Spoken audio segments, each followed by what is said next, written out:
told the team I don't want to talk to them for practice on Wednesday. I don't want to talk to you either, but I have to. Look, I guess it's the first time I feel we laid an egg at home this year. And Richmond's a good team. They're a pain in the ass to prepare for. They start 2 seniors and 2 juniors, all of those good things. They're a good team, and they're focused on what they need to do. And you know, right now, obviously, we're struggling. And I think the residue of some of the losses is accumulating, and I can see it in their body language. I can see it in their play. And you know, when I do speak with them, I'm just going to tell them, hey guys, this is life, man. Nobody feels sorry for you. You got to go out and keep working, and we'll see how today's games play out. See if we're mathematically eliminated from the tournament. Right now, the magic number's 5 wins. We have 2. So mathematically, we're not eliminated unless you know, if Dayton gets there, they would win the tiebreaker with us. But we still have an opportunity to go and win at Bonnie's, and if we did that, it would help us with that tiebreaker. But once again, that's wishful thinking. I think a couple of guys have kind of lost their way just in the course of the number of losses that we have, and once again, it's the residue of that. And when you have a young team like this, you know, when you have a number of veterans that can help freshmen through the course of the season fight through that, you know, invisible wall that they all hit in February, it's very helpful. And when you can play a lot of veterans compared to playing a lot of young guys, we don't have that. We don't have that opportunity, and that's why our margin for error is so small. But we're going to continue to work and continue to get better, and that's all we can do. I've been down this road before, and I know how frustrated I am. I'm tremendously frustrated. I know how frustrated they are. So they're trying. It's not like they're you know, laying down. It's once again, I just think the burden for some of these young guys has become too great. I'm trying to keep it on myself. I'm trying to be deflect a lot of that pain and responsibility from them. That's my job as a coach. Were you at all surprised in the way Chris came out in particular? I mean, he was one of the first games this year on senior day.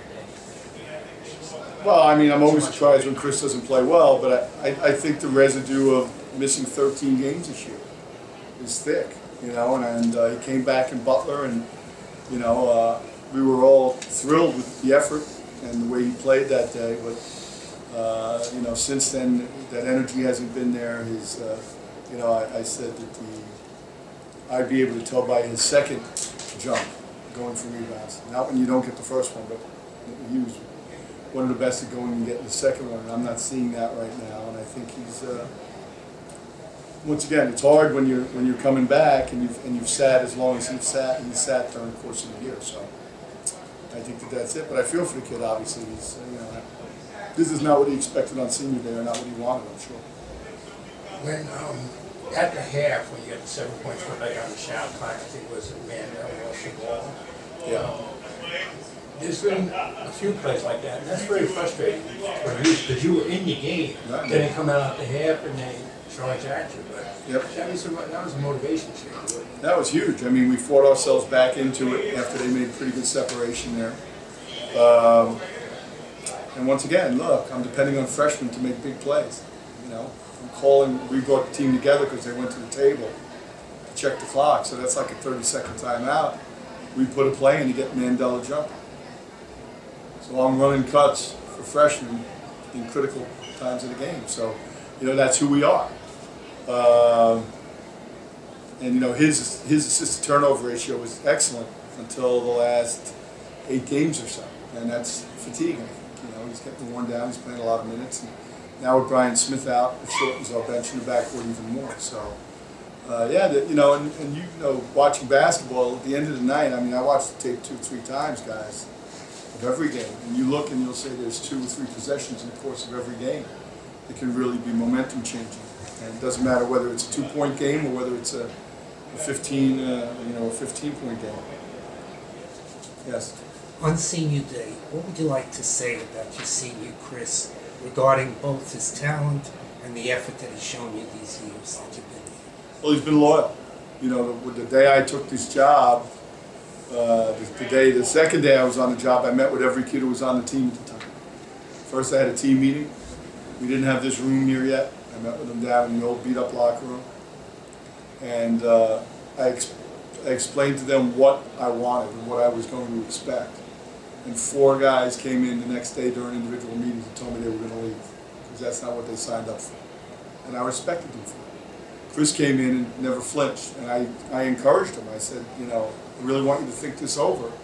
You know, we're going to go through a major rebuilding process here, and you know, I understand if you make a decision and you decide to move on. But him and his family were loyal to Fordham, and I think they were loyal to Fordham because Fordham was very loyal to him in the recruiting process. So I think it was reciprocal, and that had nothing to do with me. That was their relationship with Frank McLaughlin. And I think that's why he's stayed here and he's been loyal. Just speaking of the future for a minute, you have a lot of tools. You have Frazier, you have Leonard, you have Canty that's in NFL trouble, Romes, Thomas. You have tools, but is it going to be enough? Well, I think it's going to be enough to make us relevant in this league. But in order for us to, like, there's 2 or 3 kids on the floor for Richmond that we recruited and couldn't get. As there are for Xavier, as there are for, you know, a number of the schools, Temple, you know, that are in the top of this league. So in the process of building this, I believe this young group is going to be good enough to get us relevant in this league and move us to the middle of the pack. By doing that and having some success in the league, it will allow us to recruit some guys that can be elite players in this league. Now, I still think that Mandel Thomas can be an elite player in this league. And, you know, it's hard to tell. I mean, Charles Jenkins, after his freshman year, I had no idea he was going to be an NBA player in the pro. Nor did I with Speedy Claxton or Norman Richardson or other guys that but in this league, that's what you need. So the maturation of some of those young guys over the next end of this season into next will be a key. And then, you know, we have to get some things in order, and I think we fixed those, like the scheduling for next year. The schedule we played this year just grew for a young team. Next year's schedule is going to be structured much differently. That's going to be a positive. And, you know, learning how to win is a hard thing. You know, they've learned how to lose around here for a long time. Besides not having the great players in front of them to follow, as you mentioned, why else do you think you, as a heralded experienced coach, didn't get those plays and Xavier got them? Well, because that could, you know, look, we're Fordham. There's schools all over the country, not just in the Atlantic 10, that can take young men we can't. You know, we have to bring in young men that can succeed here at Fordham. I'm not going to bring someone in who I don't think can. Then, you know, if you're recruiting against me, here's what we hear the most. It's a really good academic school, but you're going to be in study hall all the time. Do you really want to get pressed and go to school like that? So they use a positive as a negative. Hey, Tommy and his guys are great guys, but the last few coaches there all got fired. They haven't had great success at Fordham. You really want to put your career on the line going there. They play in an old gym. What else have I heard? Those are basically probably the 3 biggest things. So, but I knew that coming in. So what we need to do is, in the course of recruiting, we have to find young men who are mature enough to make a lifetime decision. You know, it's a decision for your lifetime. You come to Fordham, and you do well here academically, and you play a little ball, and you help us turn this thing around, you'll be a made man for the rest of your life because of our alumni base and because of the Jesuit education you're going to get. But it takes a very mature 18-year-old to make that decision. All parents are on board, but then is the young guy on board? Are his coaches on board? Are his buddies on board? You know, these guys who came here, it took guts for them to say I'm coming to Fordham. But I still believe that this group of freshmen and sophomores, being led next year by Brandon Frazier as a senior, and the young guys we have coming in are going to be good enough to make us relevant in this league. Talk about the freshmen and sophomores, and you know you never want to flip an injury to a positive. Jeff Short really played pretty well today. Ryan Rose again playing well. Maybe those 2 guys were one of the small positives from today's game. Yeah, I mean, I'm going to watch the tape. I think there's a lot to be desired defensively. And, Jeff's in a tough position. He hasn't played a lot lately because he hasn't shot the ball well and he hasn't guarded the ball well. He's 4 for 11, so, it's not a great day. But we have no choice, and we'll take it. He rebounded the ball, and he played 29 minutes. He's got an opportunity, one man's ceiling is another man's floor. So, somebody went down, now he's getting a chance to prove to us that he's a good enough player for us to warrant giving him minutes over Brian or over, Brandon or whoever else he's going to play against. Ryan Rooms plays hard all the time. He's just not polished yet. Derek Williams, St. Anthony's kid who I recruited, their big guy. He wasn't that polished when they got him, but he's a junior now and he's polished. And that's what I envision Travion Leonard being able to do with his skill set. So, especially with bigs, you got to be patient. You got to be patient with big guys, and you got to continue to work with them and understand when the light comes on, it's well worth it. I have just one question. Talking about rebuilding process and future of the program, you brought in assistant coach Tom Pecora, who you've had success with in the past at Oxford this year. What is he adding to the program for you? What is he? Well, I think first and foremost, he's very good with big men. He's a very good big man coach. And I think you saw that with Canty in the beginning of the season. Even the off-season work was helpful. And there's been good progress with Rooms and with Leonard. I think it's great that he's an alumnus. He was a good player here. That helps us tremendously in recruiting. His parents can look at him and say, this is what my son will. This is a Fordham man. And I think that's good, and I think that's something that's a common